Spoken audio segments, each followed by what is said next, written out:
Yan, good morning mga kapangil. Siyempre update tayo sa pipino, sa mga tanim. Actually sa mga tanim tayo mag-update at nais kong ipakilala sa inyo itong ating mga tanim mga kapangil, no.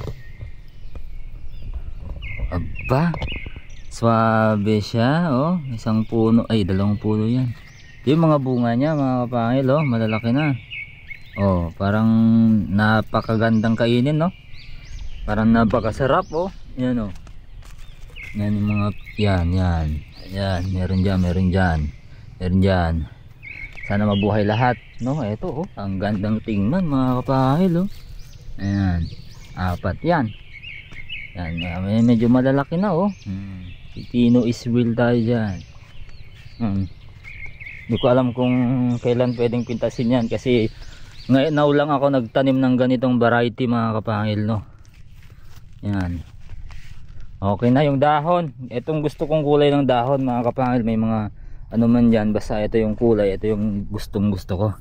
Ano, diretso yung dahon, oh. May yung kan mga kapangil. Wow, diretso yung ano, oh, yung bunga, oh. Ang sarap siguro yan, oh. Parang yan yung ano, yung lalaki ko, oh. Sarap kagatin, ano. So yan ang update mga kapangil. At syempre i-update din kayo sa ano, pinatumba namin na kamatis mga kapangil. Ano na sila, naka-recover na. Ito, yan. Yung ugat niya, yung puno niyan andito mga kapangil, pero tinumba namin yan para magkaugat. Yan. So dito rin mga kapangil, dito. Yan, tinumba natin to. Ito yung puno. Yan, ito yung puno. Yan, tinumba natin to mga kapangil. So hindi pa namin inumpisahan na payabungin doon sa ano, sa ating yung ampalaya, kasi mahangin pa mga kapangil. Ito naman, ito yung tinatanggal natin ng ano, ng bunga noon, tapos tinabunan natin ng ganito. Hindi niya nangyari mga kapangil, gumanda yung talboses.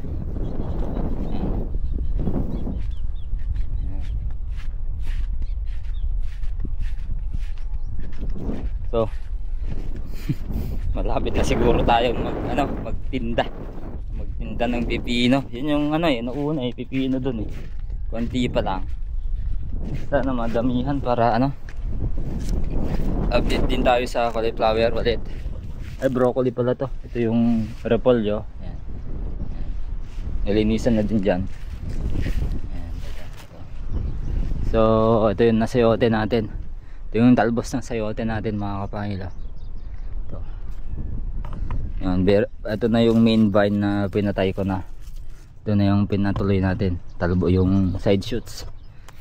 Okay, dito man, ito naman yung i-update natin sa yung ano, kinainan ng ano, ng animal na Chinese cabbage. Ayan. Parang nagre-recover na. Wala na yung ano, hindi na halatang ano, kainan. Buti hindi nakuha yung talbos. Kung nakuha yung talbos, yun lang siguro malamang matay. Yan, nagre-recover na din tong mga to. Ito natin, yan. Yan. Trinay ko dito mga kapangil, lagyan ng ganito para makita kung papalambutin niya ba yung lupa. Kasi matigas, yan, oh. Alam ko dito lalambuting lupa na to, yan. Okay, so dito kami kakain ngayon. At syempre vlog natin, first time natin kumain, mag vlog ulit, no, sa bukid na kumain. Yan, ito yung pipinong maganda. Ayan, oh, mayroon tayo dito ano, pollinator. Ayan, oh. Yan. Ay, lika dito. Bumalik na naman tong tops, Yan, oh, ang ganda na ano, yan ang kulay. Okay. So yun mga kapangil, ako naman yung magluluto ngayon ng ulam namin mga kapangil. Dito kami sa kubo kakain ngayon mga kapangil. Nagtatanim kami ng pakwan. Ay, hindi pala mga kapangil, buto ng pakwan pala mga kapangil. Tapos nakapagsiga na rin ako mga kapangil. Ito yung ulam natin mga pelo. Barangan. Tapos meron pang dagdag dito na ibang ano eh. Hindi lang barangan ito mga pain. Ito. Kubalan to mga pain dito sa amin. Kubalan ang tawag namin dito. Masarap din to mga pain. Gasan lang natin mga pain. Yan. Ang luto na gusto ni Sandis dito mga pala, sinigang daw mga pala. Sinigang. Ito dahan-dahan lang na paghugas to mga pala kasi pag natusok ka nito mga kapahil masakit yung tusok niya. Ito mga pala pinangkuhan nila ata to nilawan nila sa gabi tapos pag low tide dinadakman na lang nakagwantis naman sila mga pangin. Pag low tide yung malaki yung talagang low tide niya mga pangin. Yung mga iba naman lambat, yung mga iba pana. Ay 2 piraso lang, ay 3. Yung kabalan.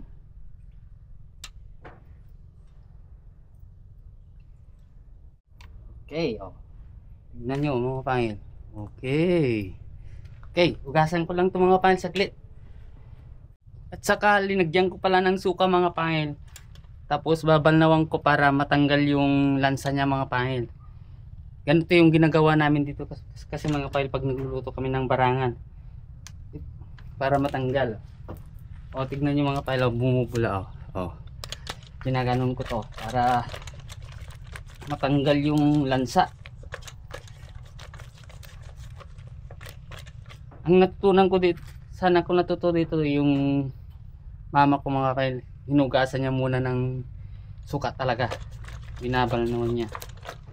Hindi hinugasan yung parang ano ba? Basta kayo na lang makaintindi mga kail. Saka yun mga kail, maghiwa na tayo ng rekado natin mga kail. Luya at saka sibuyas.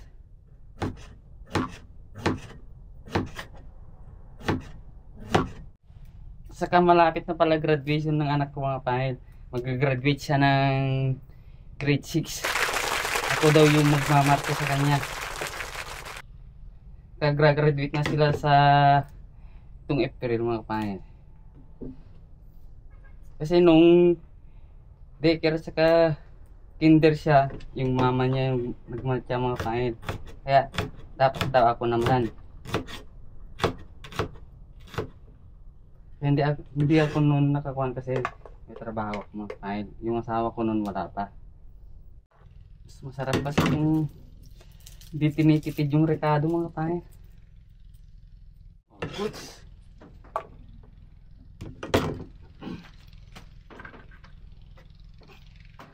At lagyan na natin ng tubig mga kain.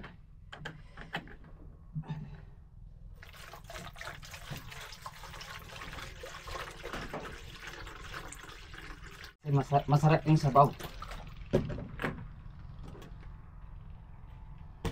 Ayan.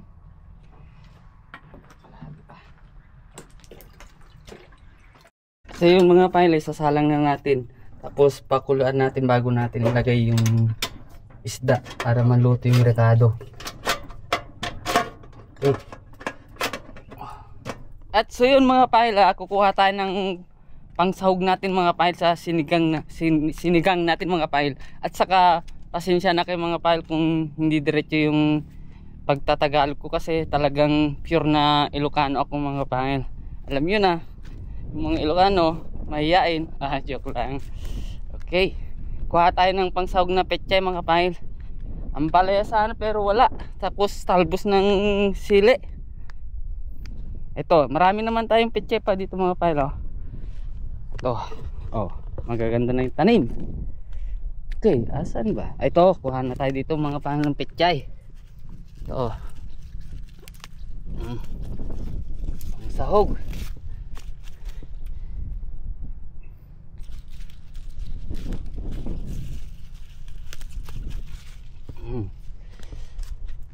Ito mga pangila, inuubos na namin itong mga bel. Tapos palitan namin ng tanim na pechay. Pechay din ulit mga pangil.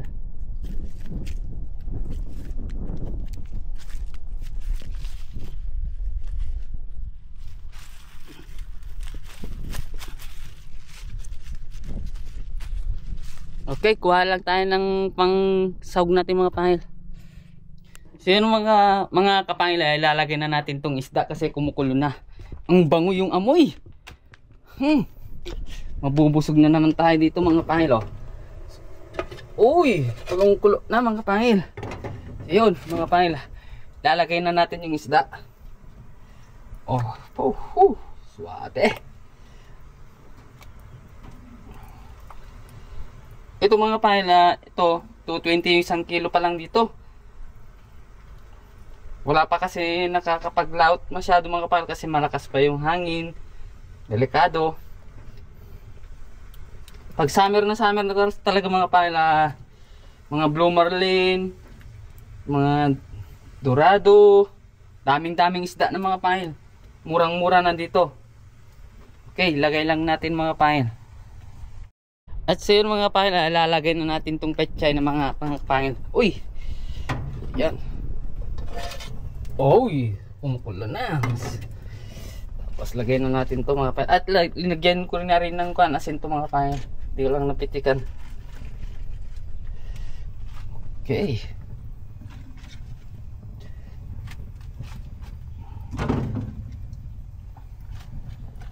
All good. Mga kapatid. At pakuluan lang natin. Tapos pwede na tayong magmukbang mga kapatid. Lakas ng hangin.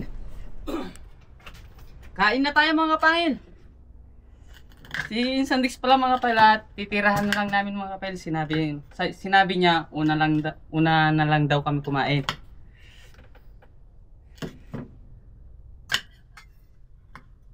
Okay.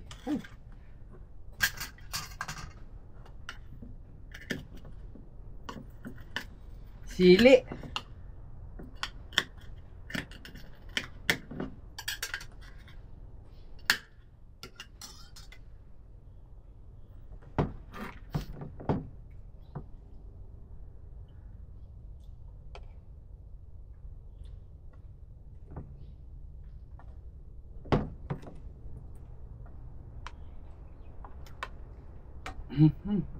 Kain na tayo mga kapangil para lumakas na naman tayo. Oo. Sa pagtrabaho.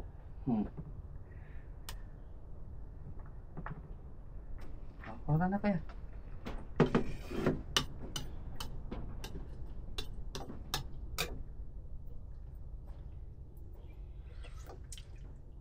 Sarap ng sabaw. Di manghang kulang yung sili Oo.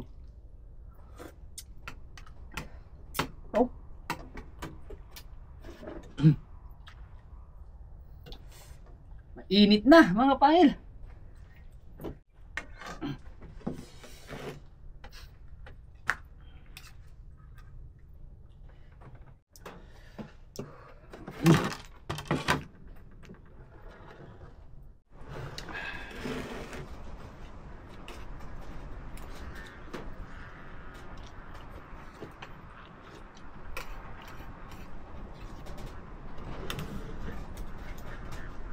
Nakakain na din ako mga kapal at marami pang natira. Ayan o.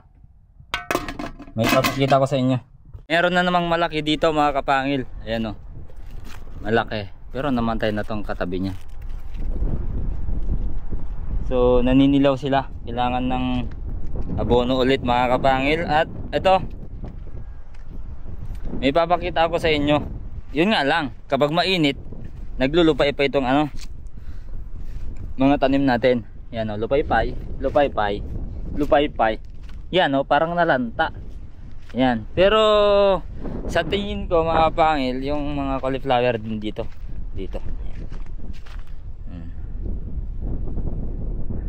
Pero sa tingin ko din mga kapangil ay hindi naman siguro yan. Dahil lang siguro sa init yan. Nabigla. Mga kapangil. Maski dito ay itong kaka-transplant okay naman mga kapahil. Tingnan nyo kung gaano siya kabilis. Yan, kabilis mga kapahil. Matuyong lupa, mahangin tsaka mainit. So dito, ito parang lanta na to, parang patay na. Yan tignan natin bukas. Yan, mainit naman. Yun naman ang problema sa init kapag dito sa lugar namin. Pero sa Ilocos mga kapangil, kagaya kasi dito sa amin, sa Ilocos naman tag-init naman sila, tag-araw naman sila nagtatanim ng ganto mga kapangil, ng Chinese cabbage. Pero try lang natin, no? Para makuha natin yung tamang timpla, yung tamang timing, tamang taon ay tamang buwan, tamang pag-aalaga mga kapangil, no? Ito naman hindi naman sila lanta, ito yung mga natin seedlings natin na direkta pero pinaglayo-layo ko. May nakita ako ditong kinainan ng insekto. Yan, isang piraso mga kapangil. At yun, sa sitaw natin ang galang pruning natin mga kapangil, update din tayo. Bilis talaga no ng panahon. Yan dito. Yan. Dumami yung dahon, tsaka dumami yung bagong dahon, tsaka dumami yung bulaklak mga kapangil. Itatanggal namin yung yung nasa ibaba. Sa ibaba pala. Sa ilalim. Ito mga bagong to, pero ang problema ko dito, itim naman, nangitim naman. Ewan ko lang dito sa mga sumusunod kung itim ay hindi na siya itim tong. Ito siguro yung mga unang bunga. Yan ang itim mga kapangil. Ito naman yung variety dati na talagang inulit-ulit lang na variety. Pero hybrid variety, pero ganito at ganito yung tinatanim namin mga kapangil. Ito naman, yan, sunod-sunod naman yung bunga dyan. Ewan ko kung mabubuhay niya, 1, 2, 3, 4 yan mga kapangil. Ninilaw siya. Nitrogen deficiency mga kapangil. Yan. Pero marami pa kasing gawain mga kapangil, kaya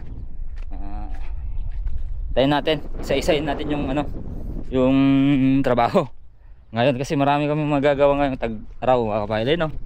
Yan. Isa yan sa yung nagawa namin. Kumain kami dito, nagluto kami dito. Yan, na busy lang ako kanina umaga kaya hindi ako nagluto. Tinatanggal ko to kasi namatay sila. Yan, ito binhi, gagawin namin binhi to mga kapangil, binhi. So yun, share ko lang itong patola natin, share ko lang kung anong edad na to. Ang edad ng patola natin mga kapangil ay 3 months na yan. 3 months na yan. So sa ganung panahon, kapag 3 months na yung mga tanim namin ng patola mga kapangil, talagang wala na yan, namamatay na, parang gumugulang na. Pero ngayon itong natin, dahil nga na babad sa sobrang ulan tsaka hangin, ayan, mahangin pa rin mga kapangil, tingnan nyo. Ayan, hindi na nakabunga pero bumubunga. Hindi na nakabunga ng tamang edad pero bumubunga siya mga kapangil. Yung tinatanggal ko na itong mga to. Ayan. So hintayin natin makagapang sa taas mga kapangil. Let's go. Gawain natin yung mga gagawin pa natin. Okay. At syempre ang pinakamatibay sa lahat na tanim namin na mga greens ay itong repolyo. Yan. Yan, itong repolyo ang pinakamatibay. Napakaganda na ng kita nyo ba? Pero maliliit pa sila, maganda na, okay na yan mga kapangil. Mabubuhay na naman namin siguro yan. Tapos mayroon din kaming bell pepper dito pang ihaw, namumulaklak na. Ito din na dali ng ulan, sobrang ulan. Pero just going with the flow lang tayo din mga kapangil, no? Pati kami sumusunod sa panahon na lang din. Kasi ibang klaseng panahon ngayon dito sa amin. Sobra, hindi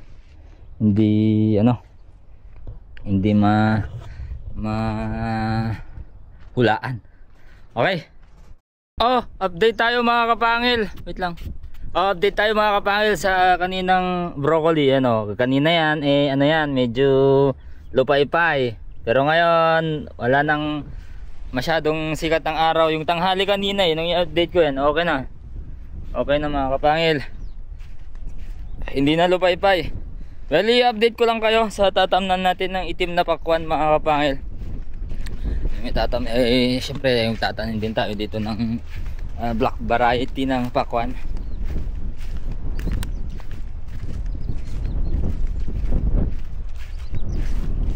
Ito, pinaparotor ko to kay Ko Jeff.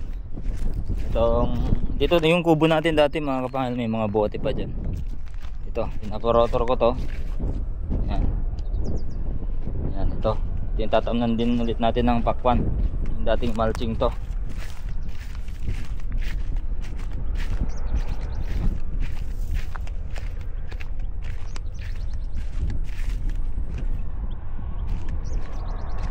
Ayan.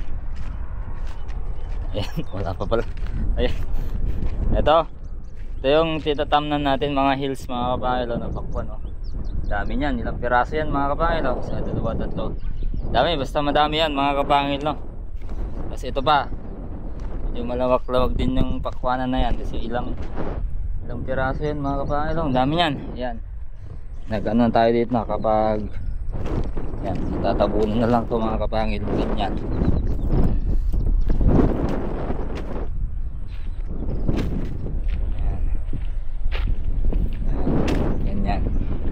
Bago lagyan ng buto, tapos takpan ng ng compost. Ayan. Ayan.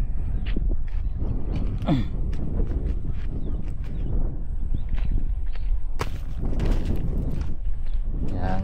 Ganyan ang gagawin namin bago kami magtanim mga kapangil, no. Okay.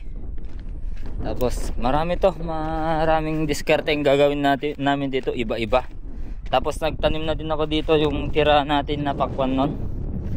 Yan, may naiiwan yung yellow na variety. Tanim na rin ako dito. Ito, ba't hindi tumubo to? Ano nangyari sa'yo? Ikaw lang yung hindi tumubong bukod tangi. Well, hindi naman 100% tutubo. Ayun, oh. Yun na nga, kinalkal ko na naman. Dix, kinalkal mo na naman. Ayun, oh, dalawa sila. Yan na, ito balabas na. Hi. May isa pa dun, oh. Hi. Okay, tutubo mga kapangil. Ayan, ang ganda ako dyan po. Tama eh. Ayan. Ito ang nagagawa ng sobrang lakas ng hangin. Tignan nyo dito mga kapangil, no? Pakaganda niyan. Kasi hindi siya nadadali ng malakas na hangin kasi may harang dyan. Pero tignan nyo to.